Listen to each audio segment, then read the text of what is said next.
اسمه سر قضاء الحاجات. جمعت لكم يعني كم كبير ان شاء الله. ادعو الله سبحانه وتعالى يا رب يعني يرزقنا الصدق والاخلاص ونكمله معاكم.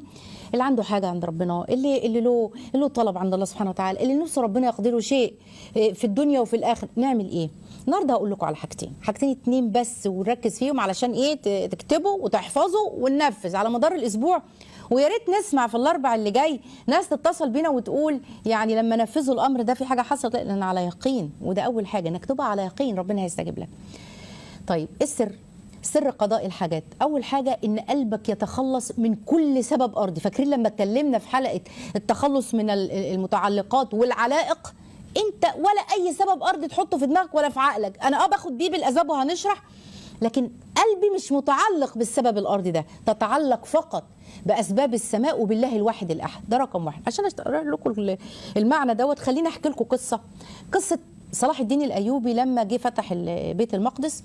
بعد فتره جاله خبر ان الصليبيين جايين تاني وبيتجمعوا عشان يعودوا الحرب وياخدوا تاني بيت المقدس تاني بعد لما انطردوا منه. طيب صلاح الدين جه عمل ايه؟ نادى بقى كل الامراء بتوع اللواءات بتوعه وبتوع الولايات، وناداهم يستنفرهم، يلا دافعوا عن القدس والكلام. لكن بقى لما جابهم للاسف شاف فيهم تقاعس وضعف وخذلان وتخاذل، حزن حزن شديد جدا. ده الراجل قعد 13 سنه يحارب بس الخونه والمنافقين، وقعد سنتين يحارب يعني هو المنافقين اصلا كانوا اشد عليه من الصليبيين مغتصب المسجد الاقصى. ف يعني حزن جدا واصابه الهم. راح لشيخه اسمه القاضي ابن شداد، حكى له، قال له وصيه جميله جدا جدا ونصحوا بيها، هقولها لكم دلوقتي بس هنشرحها بقى.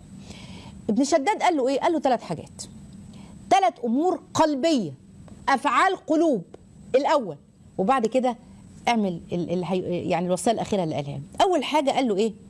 الاخلاد الى الله تعالى. ايه الكلام ده؟ هشرحه. الاخلاد الى الله. تاني حاجه الانابه لله عز وجل.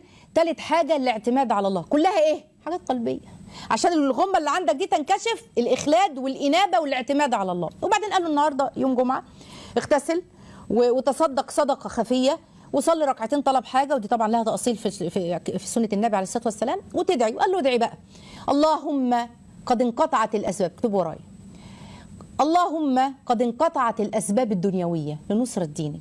راجل القلب وجعه على الامه، ولم يبق الا الاخلاد اليك والاعتصام بحبلك والاعتماد على فضل الله اللي هو فضل الله الواسع.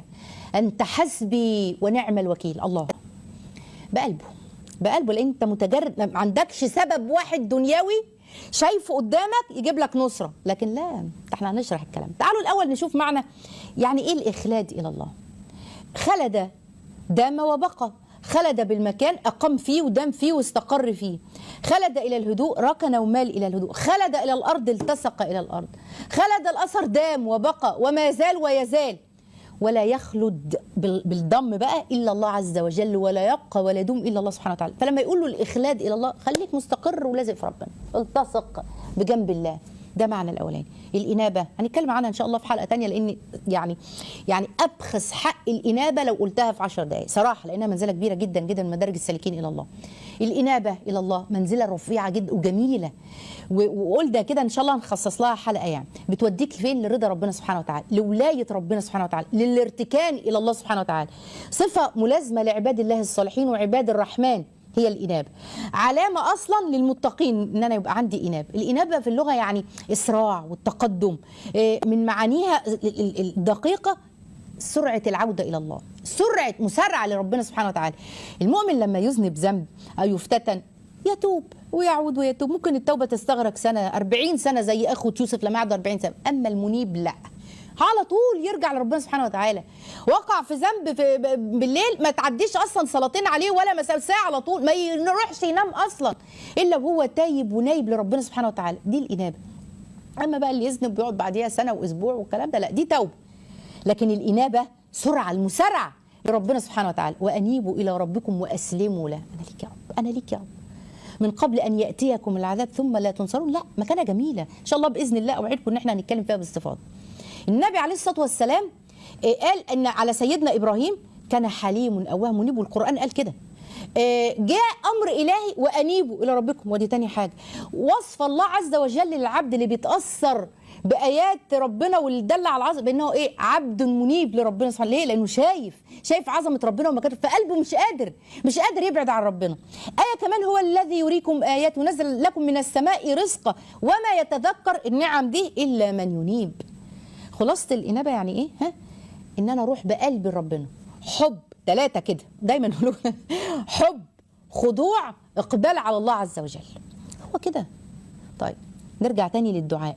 اللهم قد انقطعت الأسباب الدنيوية لنصرة دينك ولم يبقى إلا الإخلاد إليك. قلب جاي لك، قلب مستقر عندك، والاعتصام بحبلك القرآن، والاعتماد عليك حسن التوكل وعلى فضلك الواسع. اللهم إنا نسألك من فضلك الواسع، أنت حسبي ونعم الوكيل. فقال له يا صلاح الدين الله أكرم من انه يخيب قصدك. ليه؟ لما نروح لربنا بقلبه منيب بالشكل ده وذل وخضوع لله سبحانه وتعالى ورميه كل الاسباب الدنيويه، ابدا ما يخذلك ربنا، يهديك ويسددك ويوفقك ويجبرك وينصرك. قال فمن لم ينقضي النهار بتاع اليوم اللي دعا فيه دوت حتى جاءه خبر اختلافه مع بعض الصليبيين وتخلوا عن فكره العدوان او ان هم يجوا تاني. عايز اسالكم كم مره اغلقت الاسباب الارضيه في وشي؟ كتير ما فيش مش شايفين لها مخرج. احنا دلوقتي مش شايفين لها لا للامه ولا لحالك ولا مش شايفين لها مخرج. فاكرين لما شرحنا اسم الله الاول والاخر؟ اوعوا تنسوا الاسمين دول. ليه؟ خليني اشرح لكم. من الاسماء المجتمعه اللي بتيجي مع بعض، ما ينفعش الاول بدون الاخر، الاثنين مع بعض. الاول يعطيك اسباب، خد اعمل كذا هكذا، انزل ابحث عن شغل، قدم في وظيفه، اعمل السي في بتاعك. خلونا اشرح لكم الحته دي.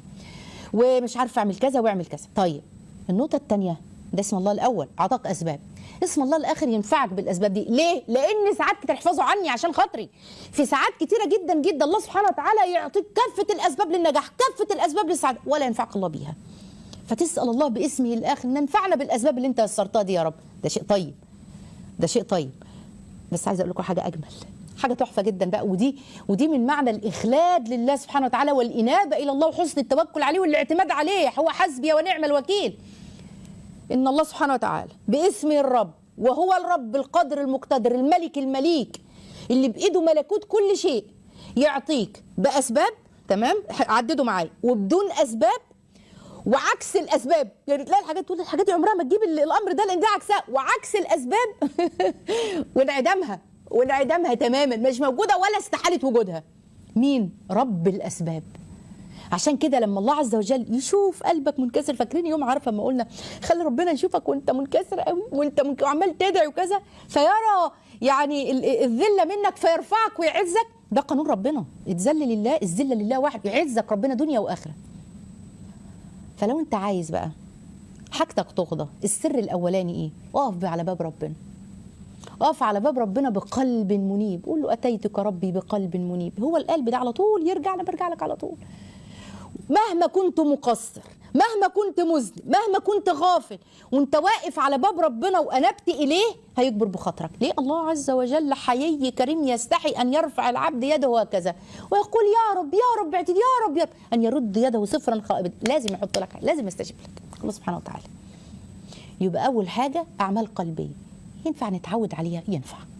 ينفع امني قلبي واقول كذا، بس ساعات ببقى قلقان وكده، استغفر وعود وثق في الله عز وجل ان انا بتوكل عليه، بخلد بقلبي اليه. طيب تاني سر، عشان انا عارفه ان انا هرغي كتير ومش عايزه اطول عليكم النهارده ونفتح مجله صلاه. تاني سر بسيط جدا، اقضي حاجات الناس. لما حد يجي يقصدك في حاجه ما تردوش، اقضي حاجات الناس. لما حد يجي عشمان فيك في حاجه يقول لك كان عشمان فيا. لما مش فاكره مين من الائمه رواه الحديث راحوا ياخدوا حديث في بلد بعيده جدا جدا، بعد مش عارفه كام شهر عبال ما وصل للراجل عشان عنده حديث واحد عن النبي عليه الصلاه والسلام. والراجل جاله واحد وعارف انه جاي واحد ياخد حديث عن النبي عليه السلام، فلان ده قال انه سمع النبي بيقوله، جاي ياخد الروايه من اللي قاله. شوفوا دقتهم في انه ينقلوا الحديث. فلقى الراجل انشغل عنه وقعد يعمل ايه؟ يسقي كلب بيسقي كلب وياكله ويعمله والكلام ده، وانشغل عنه. وبعد ما خلص والكلب مشي وبتاع، راح قال له لعلك عجبت، لعلك تعجبت يعني، او استنكرت عليا ان انا سبتك وانت جاي من على سفر وقعدت للكلب. فسكت الراجل، يعني انا جاي من على سفر، رحب بيا يا عم ولا اعمل لي اي حاجه، انا جاي كذا وجاي علشان حديث النبي. قال له، شرح له ليه بقى، ليه؟ وده يعلمنا ان لما اللي قدامك يظن فيك ظن، يا عم وضح له وتقول له وجهه نظرك، قول له انت عملت كده ليه؟ عشان مش ده راجل قليل، شوف بيعمل ازاي، ما عندوش سوء ده، ما لا لا لا. قال له الارض بتاعتنا اللي احنا فيها دي، المكان ده والبيئه دي والقريه دي، ما احناش بيئه فيها كلاب كتير، ما فيهاش كلاب. فكون ان هو جاي لي، يبقى جاي لي من ارض بعيده وجاي قصدني وجاي عطشان وجاي كذا، فما حبيتش ان انا اخذله. شوفوا المعنى. فبقول لك خدت منه الحديث، وانا ليه؟ راجل راعى، بيقول لك اللي يراعي اصلا خواطر الناس وجبر الناس وكذا ده حيوان اهو، شوف عمل فيه ايه. اللي يجي لك وقصدك في حاجه وعشمان فيك ما تردوش، ما تردوش، اعمل قدر الاستطاعه. خير من عباده من في مسجدي هذا شهر. سيدنا عبد الله بن عباس قال كده عن النبي عليه الصلاه والسلام، اللي يقضي حاجه يقطع الاعتكاف يروح يقضي الحاجه. ليه؟ قال له انا سمعت النبي عليه الصلاه والسلام قال كده. وحديث برضه عبد الله بن عمر عن رسول الله صلى الله عليه وسلم، المسلم اخو المسلم لا يظلم ولا يسلم، من كان في حاجه اخيه احفظه كان الله في حاجته. اللي بيقضي حاجه اخيه ربنا بيقضي حاجته. سر قضاء الحاجات انك تقضي حاجه الغير. واللي يفرج عن مسلم كربه من كرب الدنيا فرج الله عنه كربه من كرب يوم القيامه، وما اعظمها من تفريجه. واللي بيستر مسلم في الدنيا يستره الله يوم القيامه. قضاء الحاجات يعني انك تسعى على قد المستطاع، جبرته حاولت وكذا، الله سبحانه وتعالى يقضي لك حاجه. خلينا في الاثنين بتوع النهارده نعملهم ونحاول نفعلهم معانا ومع نفسنا ومع اولادنا ومع البيئه اللي حوالينا. وهسمع منكم ان شاء الله الاربع الجاي الناس اللي عملوا كده، وهنفتح اتصالات للناس اللي شاركت في حاجه زي كده. ادعو الله سبحانه وتعالى يكرمنا واياكم ويجعل قلوبنا قلوب منيبه لله، معتصمه بالله، قلوب يعني متمسكه بالله، تخلد الى الله عز وجل. هي حالها ايه؟ حال قلوبها ايه؟ وحال وضع قلب ايه؟ ده اعمال قلبيه، اعمال قلبيه مش عمل جوارح، عمل قلب، ان انا ملتصق بربنا سبحانه وتعالى. ادعو الله سبحانه وتعالى لنا ولكم بالخير.